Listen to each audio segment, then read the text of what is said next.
Hello friends, આપનું સ્વાગત છે હિનલ્સ કિચનમાં। આજે આપણે સુરતની ફેમસ એવી સેવ ખમણી બનાવીશું। તો એમને બનાવવાની રીત જોઈ લઈએ। એમના માટે મેં ચણાનો લોટ લીધેલો છે, 1 વાટકો। આપણે તે લઈશું। હવે આપણે તેમાં રવો એડ કરીશું। 1 થી 1.5 ચમચી જેટલો મેં રવો લીધો છે। મરચાની અને આદુની પેસ્ટ છે તે 1 ચમચી એડ કરીશું। આપણે તેમાં હળદર, સ્વાદ પ્રમાણે નમક એડ કરીશું। અહીંયા મેં અડધી ચમચી જેટલા લીંબુના ફૂલ લીધેલા છે। ઢોકળાને ખાટા બનાવવા માટે લીંબુના ફૂલનો યુઝ થાય છે, તો એમાં આપણે થોડું પાણી એડ કરી અને આમને સરસ રીતના ઓગાળી લઈશું।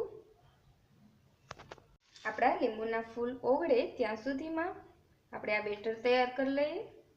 તો અહીંયા મેં સુગર પાવડર એટલે કે ખાંડનો પાવડર લીધો છે, અડધી ચમચી જેટલો। આપણે આમાં 1 થી 2 ચમચી જેટલું તેલ એડ કરીશું અને આપણા જે લીંબુના ફૂલ છે તે ઓગળી ગયા છે તે એડ કરી દઈશું। હવે આપણે પાણી એડ કરી અને જે રીતે આપણે ઢોકળાનો લોટ તૈયાર કરીએ છીએ, બેટર તૈયાર કરીએ છીએ, તે રીતના આપણે કરી લેવાનું છે।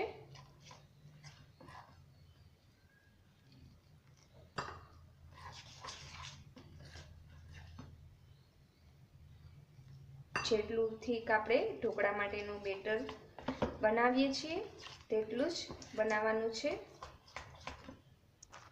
તો આટલું થીક મેં આ બેટર રાખેલું છે। હવે આપણે આમને આ રીતના હલાવતા રહીશું જેથી આમાં હવાના કણ ભરાય અને આપણા ઢોકળા છે તે એકદમ સરસ રૂ જેવા પોચા બનશે।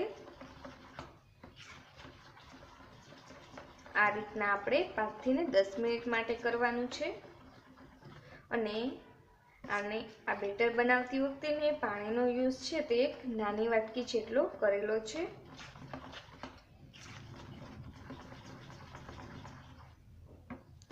તો આપણે આમાં ઈનો એડ કરીશું।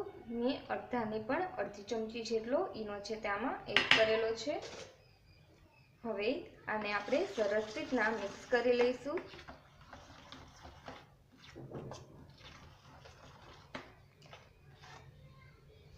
તમે જોઈ શકો છો કે આપણું આ બેટર છે તે પહેલા કરતા ફૂલી ગયું છે।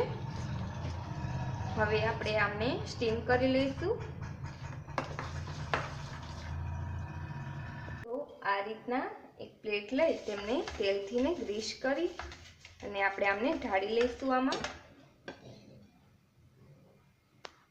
હવે આપણે આમને 15 મિનિટ માટે ઢોકળિયામાં સ્ટીમ કરીશું। અહીંયા આમને આ રીતના ઢોકળિયામાં સ્ટીમ થવા માટે રાખી દીધેલ છે। તો હવે 15 મિનિટ થઈ ગઈ છે અને આપણે આપણા ખમણ ઢોકળા છે તેમને ચેક કરી લઈએ। તો તમે જોઈ શકો છો કે આપણા ઢોકળા છે તે સરસ રીતના કૂક થઈ ગયા છે। આ રીતના આપણે આમને ચેક કરીશું। હવે આપણે આમને કાઢી લઈએ। આપણે આમને થોડીક વાર માટે ઠંડા થવા દઈશું અને પછી આમના પીસ કરીશું। હવે આપણે આમના પીસ કરી લઈએ।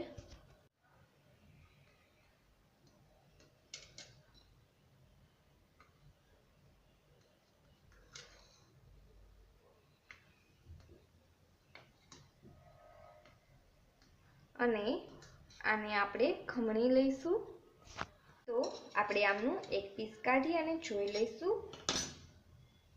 તમે જોઈ શકો છો કે આપણા ઢોકળા છે તે એકદમ સરસ રૂ જેવા પોચા એવા બની અને તૈયાર થઈ ગયા છે। તો આ રીતના આને આપણે ખમણી લઈશું। તમે આમને હાથની મદદથી પણ છૂટું કરી શકો છો। તો આ જ રીતના આપણે બધા જ ખમણ છે તેમને ખમણી અને તૈયાર કરી લઈએ। આ જ રીતના બધા જ ખમણને ખમણી અને તૈયાર કરી લીધેલા છે। હવે આપણે આમનો વઘાર તૈયાર કરી લઈએ। આપણે 2 થી 3 ચમચી જેટલું તેલ ગરમ મૂકીશું।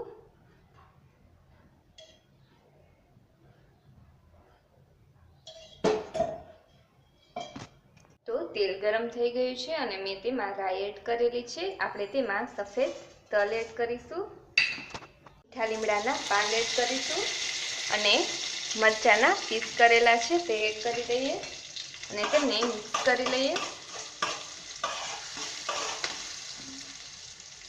હવે આપણે આમાં પાણી એડ કરીશું. તો તમારું ખમણ જેટલું થયું હોય તેના કરતાં અડધો ભાગ પાણીનો લેવાનો છે.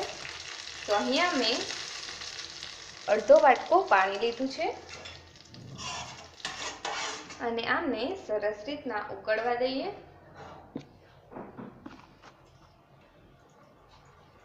હવે તેમાં થોડુંક પાણીના ભાગનું જ મીઠું એડ કરવાનું છે અને વરિયાળી એડ કરી દઈશું. તેમાં અડધી ચમચી જેટલો સુગર પાવડર એડ કરીશું. તમે આમાં લીંબુ પણ એડ કરી શકો છો. તેમાં આપણે થોડીક એવી હળદર એડ કરીશું અને હલાવી લઈશું. હવે આપણો જે ખમણનો ભૂકો છે તે એડ કરતા જઈશું.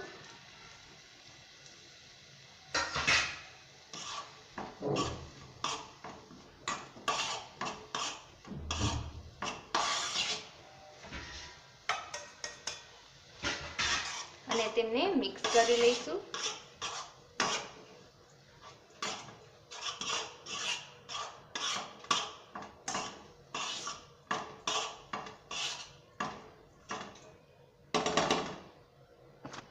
તમે જોઈ શકો છો કે આપણું આ એકદમ સરસ છૂટી એવી સેવ ખમણી છે તે રેડી થઈ ગઈ છે.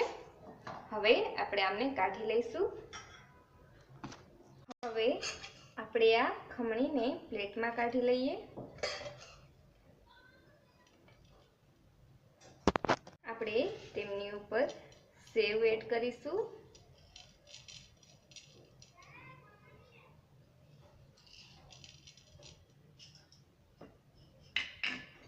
અને કોથમીર. તો હવે આપણી આ સેવ ખમણી છે તે બનીને રેડી થઈ ગઈ છે. તમને આ વિડીયો પસંદ આવ્યો હોય તો લાઈક કરો, શેર કરો અને અમારી ચેનલને સબસ્ક્રાઈબ કરો.